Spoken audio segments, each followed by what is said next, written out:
Halo po sa lahat dyan sa Pinas at sa buong mundo. Shout out po sa lahat sa inyo. At ito na naman po ako nagbabalik sa inyong lahat, mga busing, mga madam. Bigyan po natin ng opinion nitong si Congressman Kong Meow Meow dahil sa sinisi niya ang ating mahal na Pangulo sa nangyaring kanyang ginagawang problema sa sarili niyang kaso.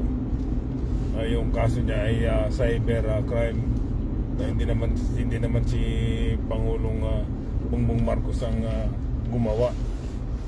Hindi yun. Itong si Congressman Meow Meow, paano ito na tuluyan ang nasiraan ng bait. Biruin mo naman gumagawa siya ng problema sa sarili niya, tapos isisi niya sa ating mahal na Pangulo. Talagang nasiraan ng bait. Uy, Congressman Meow Meow, ang nagkaso sa iyo ay si Enriquez Rason. Siya yung nagkaso sa iyo ng cyber crime, di ba? Dapat doon mo sa kanya, kausapin mo siya para kausapin mo siya ng maayos. Gumagawa ka ng hindi maganda sa tao, tapos isisi mo sa Pangulo natin. Di ba? Kung hindi kasi Raulo, congressman ka, tapos ganyan pang style mo sa sarili mo na gumagawa ka ng magandang hindi magandang istorya para lang mapag-usapan ka. Ano nangyari ngayon sa iyo? Ayun, pinulot ka sa kangkungan. Di ba, Congressman Meow Meow? Dapat ayusin mo yung sarili mo. Ayusin mo yung pananalita mo dahil yung bibig mo parang bibig ng manok na hindi mo maintindihan. Niloy mo ng mga pagsabihan mo si Enrique Rason na nagbabayad ng mga congressman. Kahit ako, sisira. Ganun ang gagawin mo sa isang tao na wala ka namang resibo, na pinapakita na namimigay ng pera si Enrique Rason. Di ba? Kaya kung tingingat lang sa iyo, kung Meow Meow, para maayos yung sarili mo. Ayusin mo yung sarili mo. Ang mabuting gawin mo, ayusin mo yung distrito mo. Dahil kinuha ka ng mga tao, binuto ka ng mga tao dun sa distrito mo hindi ang pinaglilingkuran mo si Pangulong Duterte. Wala na yun si Pangulong Duterte.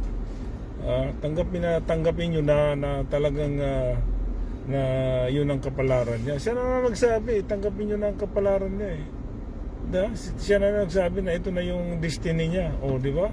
Kaya tanggapin nyo na rin para tumahimik na kayong mga didilis.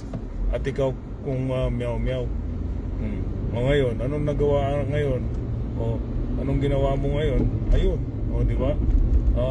Ang alam ko, parang ang kaso mo walo yata yung nagdemanda sa iyo. Walo katao ang demanda sa iyo.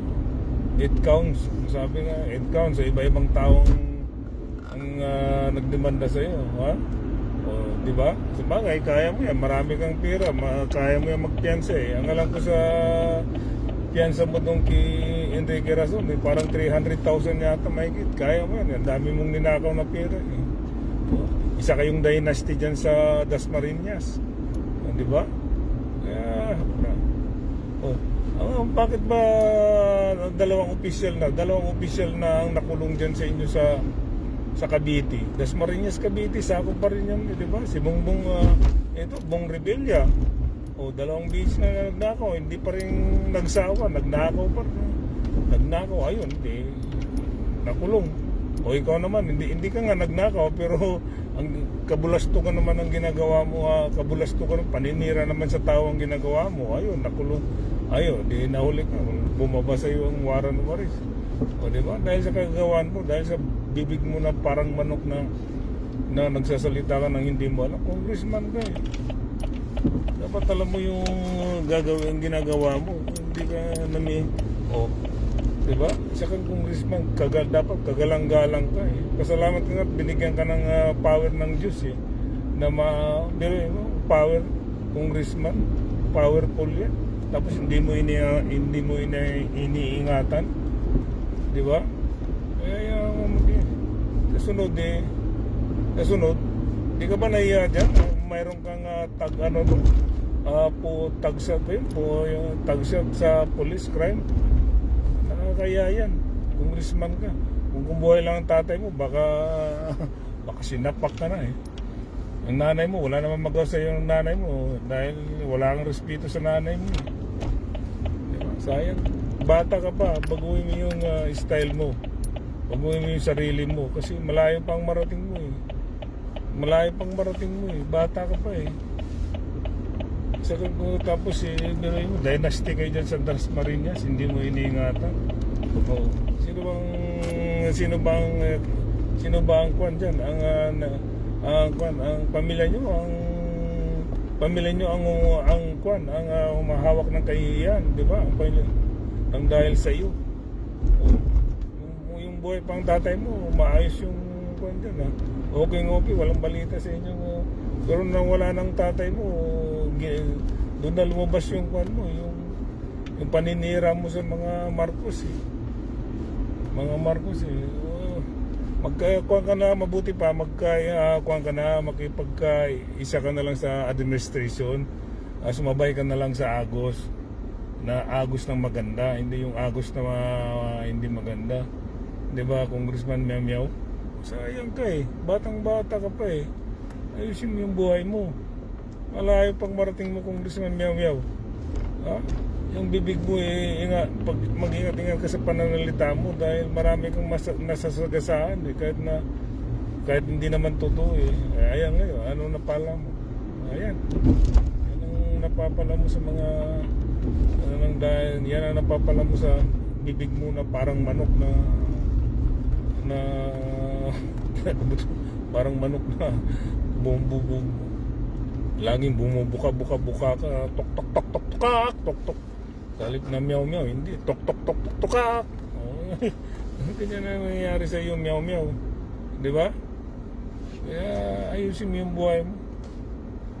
Paglingkuran mo ng maayos yung distrito sa Dasmariñas.